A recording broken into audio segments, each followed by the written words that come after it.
Good morning dear students.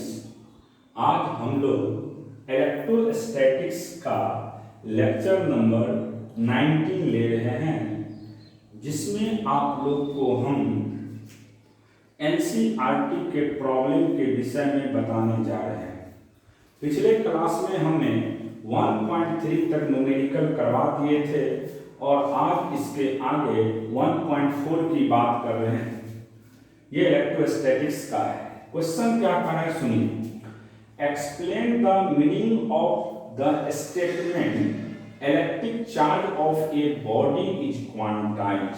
आपसे पूछा जा रहा है कि अगर कोई भी बॉडी है, अगर वह एग्जिस्ट करता है सराउंडिंग में, तो उसका जो चार्ज है अगर वह क्वांटाइज है तो इसको एक्सप्लेन करिए।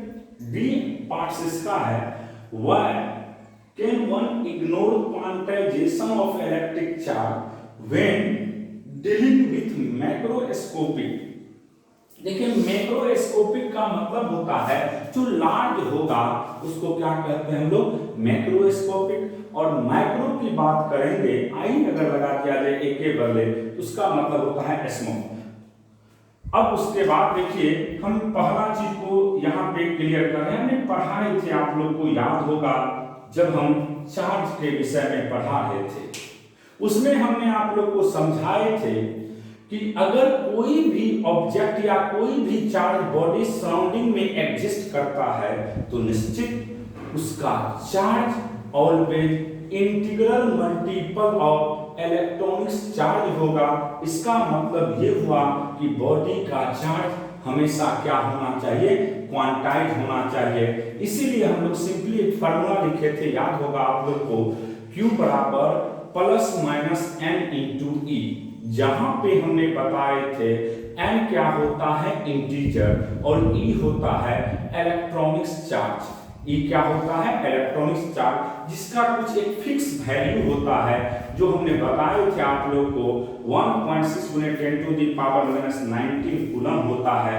और n जो है वह इंटीग्रल फॉर्म में आते हैं, जैसे 1 2 3 4 5 के फॉर्म में आता है। देखिए, हम एक्सप्लेन कर रहे हैं।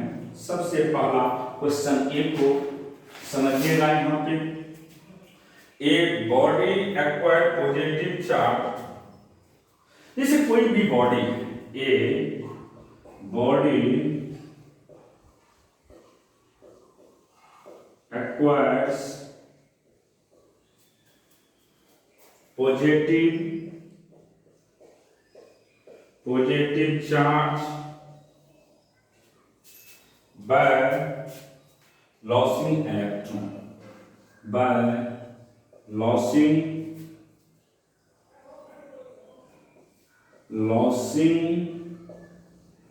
इलेक्ट्रॉन। अगर कोई भी बॉडी पॉजिटिव चार्ज एक्वायर करता है, इसका मतलब उससे क्या लॉस करेगा, इलेक्ट्रॉन।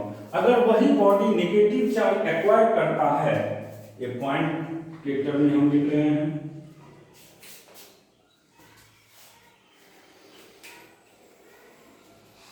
दूसरा point,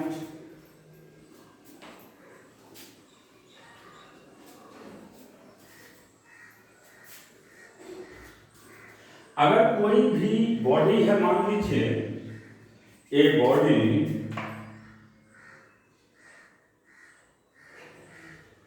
acquired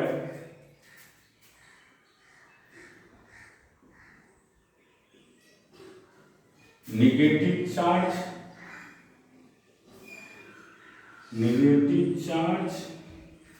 by gaining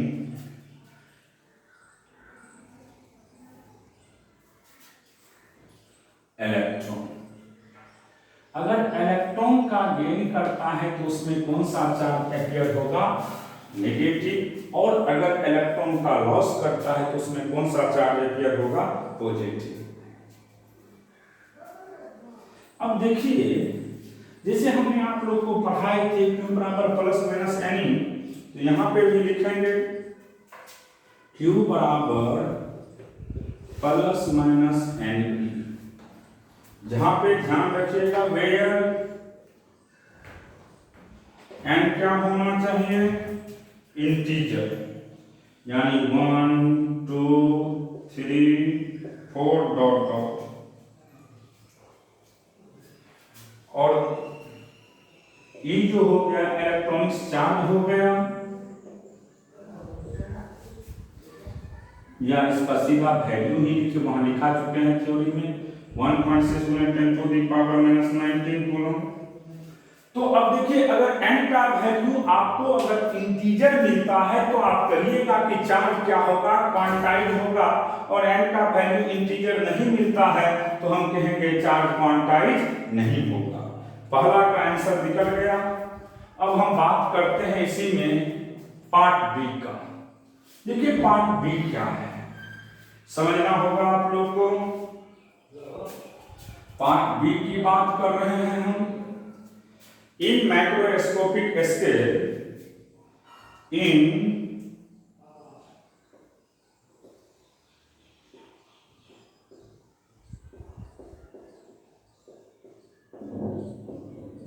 microscopic scale,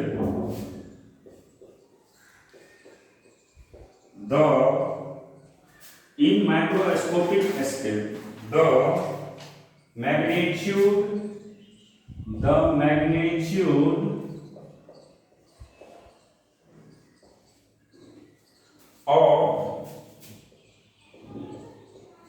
the magnitude of charge is very large compared to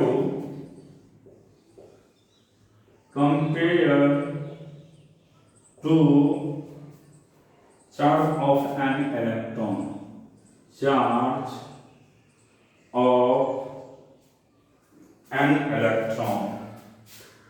an electron, hence quantization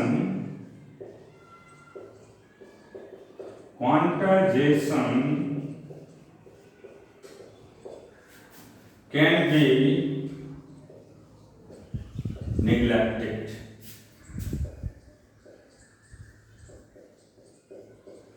इसीलिए यहाँ पे क्वांटाइजेशन को हम लोग क्या कर सकते हैं, निगलेक्ट कर सकते हैं। देखिए हमने लिखे हैं बी पार्ट का आंसर, इन माइक्रोस्कोपिक स्केल। माइक्रोस्कोपिक स्केल की बात करते हैं तो magnitude of charge is very large.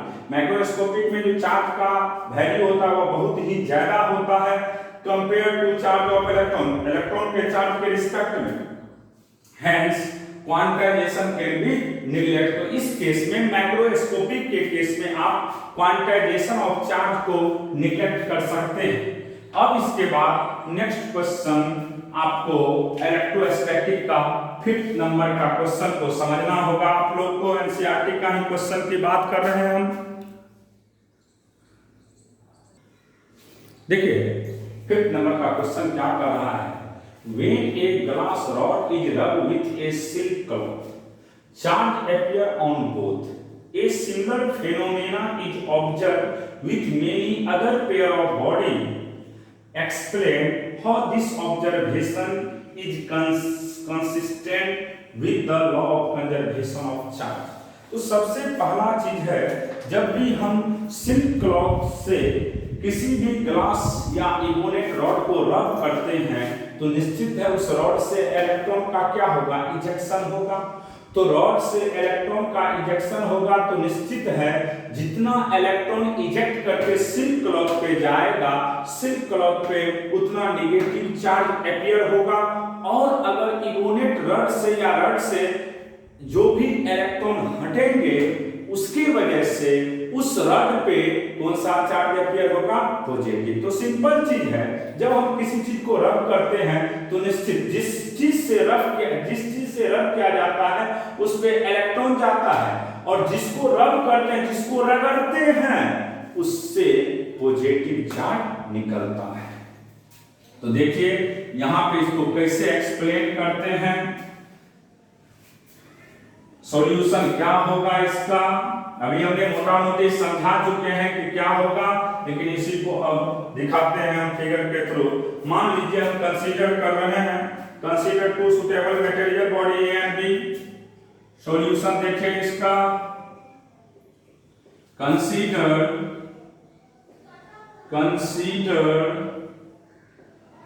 To suitable body material, suitable material body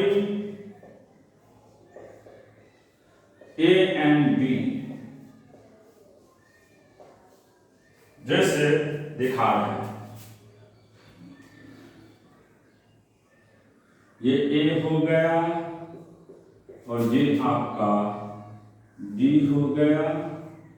अब देखिए यहां से इलेक्ट्रॉन इजेक्ट किया, मान लीजिए A से हटा है तो यहां पॉजिटिव चार्ज और B पे गया तो यहां पे negative charge. Due to fraction if the body A loses electron to body B, then A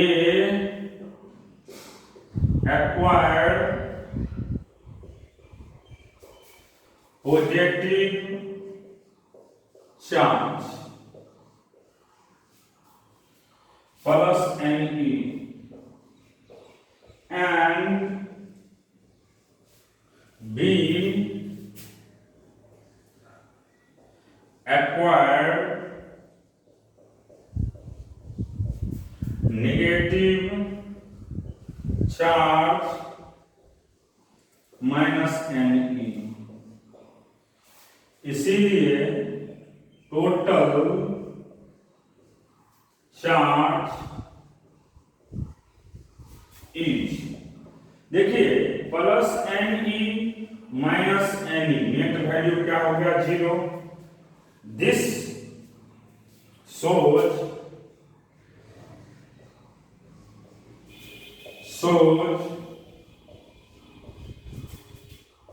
that total charge is conserved। Simple चीज है।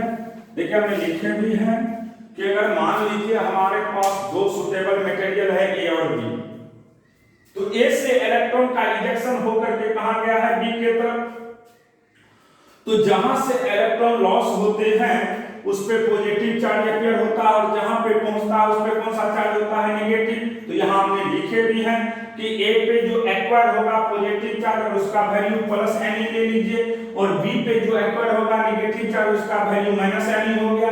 टोटल चार्ज आपको 0 हो गया।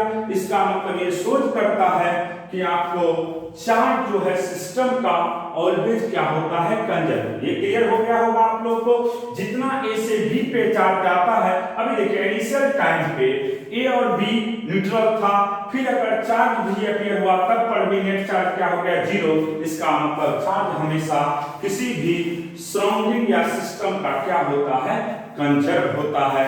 ये क्वेश्चन आपका 1.5 था।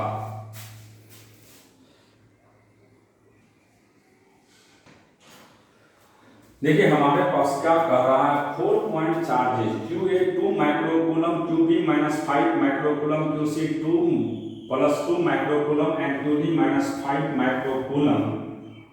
वहां पे थोड़ा सा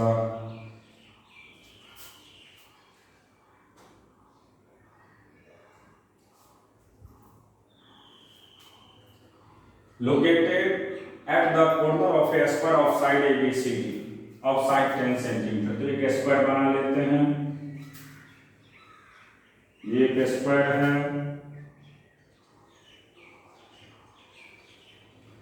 ये स्क्वायर है मान लीजिए, ये ए है, बी है, सी और ये डी आप देख रहे हैं। ये मान लीजिए 2 माइक्रोकूलम है।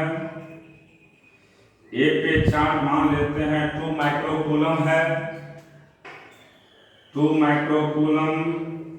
बी पे चार्ज -5 माइक्रोकूलम, सी पे चार्ज 2 माइक्रोकूलम और डी पे चार्ज आपको -5 माइक्रोकूलम।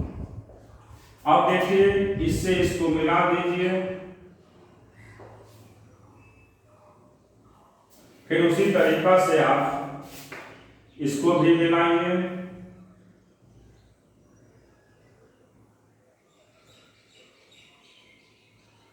फिर उसी तरीका से इसको भी मिला दीजिए आप लोग। अब देखिए जब मिलाए हैं तो ये सेंटर पॉइंट हो गया। इस पॉइंट को मान लेते हैं O। अब देखिए यहां पे आपको ये जो साइड दिया हुआ है ये 10 सेंटीमीटर, 10 सेंटीमीटर। ये भी साइड 10 सेंटीमीटर है। तो अगर मान लीजिए हमें देखना होगा और यहां पे चार्ज 1 माइक्रोकूलम दिया है प्लस। अब देखिए सबसे पहले AC निकालिए। तो AC का सिंपल वैल्यू होगा √ AB का स्क्वायर प्लस BC का स्क्वायर। इसको जब कैलकुलेट करते हैं तो 10 का स्क्वायर प्लस 10 का स्क्वायर तो 10√2 हो जाएगा ये सेंटीमीटर में। और हम ये भी जानते हैं OA बराबर OC बराबर 5√2 सेंटीमीटर। ये हो गया क्योंकि OA और OC का वैल्यू सेम है। अब यहां से फोर्स की बात करते हैं तो F का वैल्यू आप लोग जानते हैं 1/4πε0, दोनों चार्ज का प्रोडक्ट व बीच के सेपरेशन का स्क्वायर। तो देखिए अब ये समझना होगा आप लोग को फोर्स का डायरेक्शन। इसका नेचर कैसा है प्लस और इसका भी नेचर कैसा है प्लस। तो प्लस प्लस क्या करता है रिपेल करता है। इसलिए अगर हम बात करते हैं किस पे फोर्स का O पे तो इसका फोर्स का डायरेक्शन इधर होगा और ये कहलाएगा FA। O पे किसके चलते फोर्स लगा है A के चलते इस तरफ। फिर अगर हम C के चलते देखेंगे तो इसका नेचर प्लस इसका भी नेचर प्लस तो ये भी रिपेल करेगा।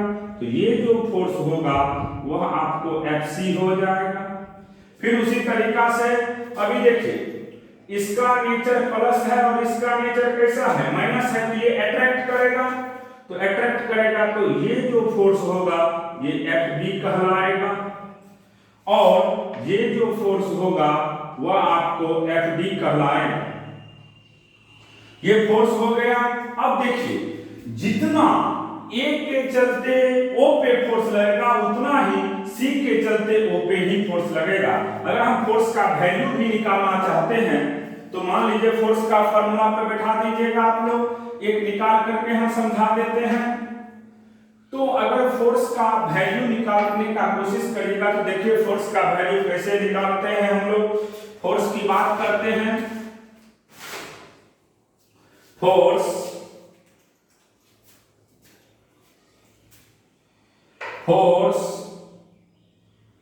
on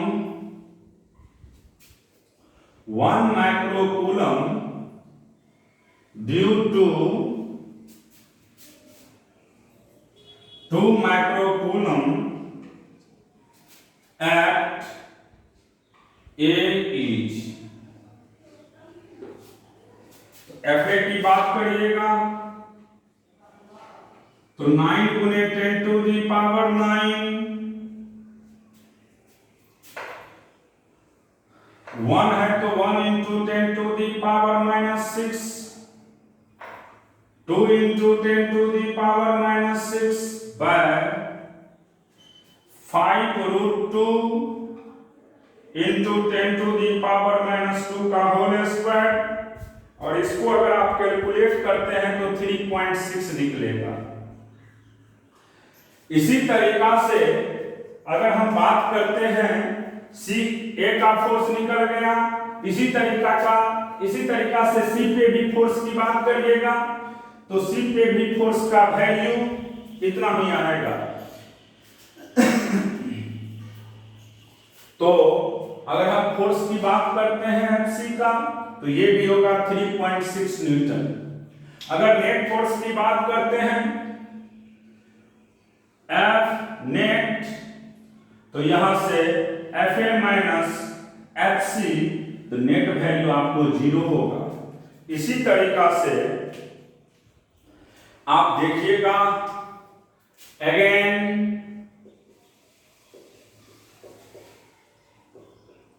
फोर्स ऑफ B बराबर फोर्स ऑफ D और इसका वैल्यू अगर निकालते हैं आप लोग तो ये आएगा 9 न्यूटन और इसमें भी नेट फोर्स का वैल्यू होगा FB माइनस FD और इसका वैल्यू क्या हो जाएगा 0। इसीलिए यहां पे resultant force on 1 microcoulomb is 0। इसीलिए the resultant force on 1 microcoulomb is 0। यहां पे रिजल्टेंट फोर्स का वैल्यू 1 माइक्रोकूलम पे ऑलवेज क्या हो जाएगा 0 होगा, क्योंकि आप देख रहे हैं ए के चलते फोर्स इधर लग रहा है, सी के चलते इधर लग रहा है, दोनों का मैग्नीट्यूड सेम है, डायरेक्शन अपोजिट है, एक दूसरे को बैलेंस करके नेट वैल्यू 0 कर दिया। बी अपने तरफ खींच रहा है क्योंकि इसका नेचर माइनस है, इसका नेचर प्लस है, तो एफ बी और एफ डी का भी वैल्यू सेम है, नेट वैल्यू 0 हो गया। इसलिए हम कहेंगे कि रिजल्टेंट फोर्स जो है वो ऑलवेज क्या हो जाएगा 1 माइक्रोकूलम पे 0 हो जाएगा। कोई डाउट नहीं होना चाहिए इस पॉइंट में। देखिए 1.7 का क्वेश्चन क्या कर रहा है। An electrostatic field lines is a continuous curve. What is a field line can not have sudden break why not. क्यों नहीं ब्रेक करता है, इसी के विषय में बताना है। देखिए जैसे आप जानते हैं कि इलेक्ट्रिक लाइंस फोर्स ऑलवेज कहां से निकलता है पॉजिटिव पॉइंट चार्ज से और कहां पे एंड करता है निगेटिव पे। अगर मान लीजिए कोई पॉजिटिव पॉइंट चार्ज होता है तो उसके चलते वह कहां पे जाके एंड होगा इनफाइनाइट पे। इसका मतलब ये हुआ कि इलेक्ट्रोस्टैटिक फील्ड लाइन जो होते हैं वह ऑलवेज कहां पे आपको इंड करता है। अगर इसकी बात करेंगे हम तो याद रखिएगा वह इंफिनिटी पे जाकर के इंड होता है। तो इसको हम इस तरीका से एक्सप्लेन कर सकते हैं। Electrostatic force is electrostatics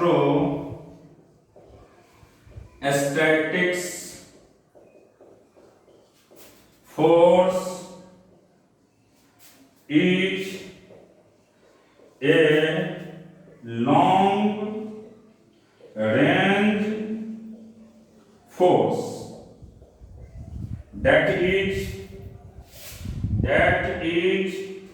the range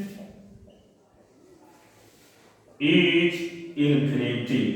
इसलिए इसका रेंज हम लोग क्या कहते हैं infinity.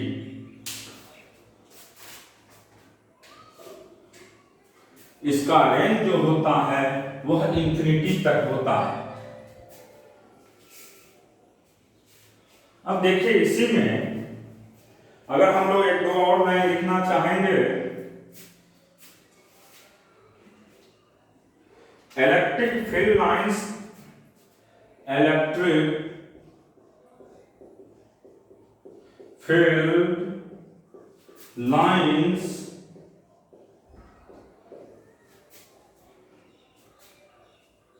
the line along which a test positive charge move। Electric lines जो है वह हमेशा किसके तरफ मूव करता है? पॉजिटिव चार्ज के तरफ। इसका मतलब ये हुआ कि इलेक्ट्रिक फील्ड लाइंस जो है वह कंटिन्यूअस लाइंस है। शॉर्टकट लिख देते हैं, hence electric field lines is continuous curve, continuous curve। अब देखिए इसी का बी पार्ट्स क्या करता है उसको हम थोड़ा सा समझा देते हैं आप लोग को। बी पार्ट छोटा सा है, कुछ है नहीं खास इसमें।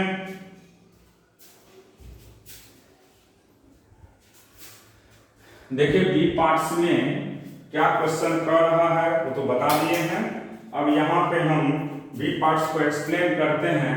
जैसे मान लीजिए दो इलेक्ट्रिक लाइंस है, एक ये है और एक मान लीजिए ये है, ये पी पॉइंट है। यहाँ पे अगर पॉजिटिव चार्ज है तो इसका डायरेक्शन इधर होगा, और यहाँ पे अगर पॉजिटिव चार्ज है तो इसका डायरेक्शन इधर होगा।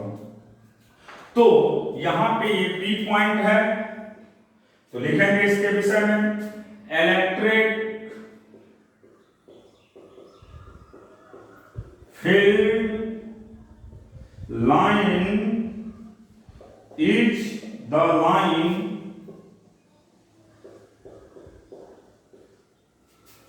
along which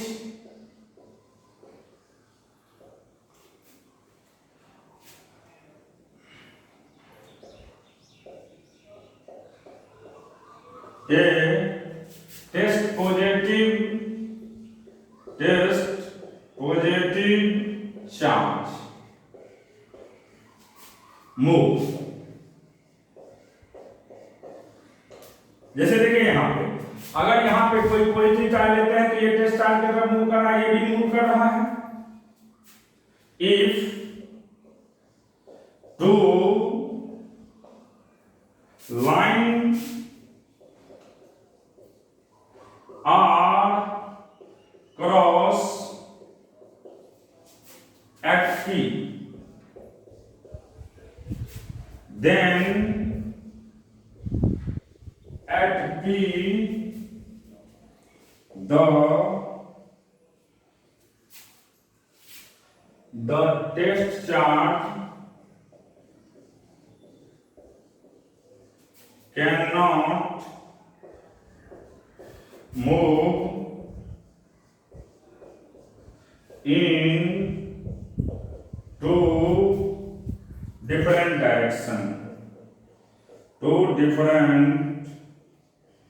directions, hence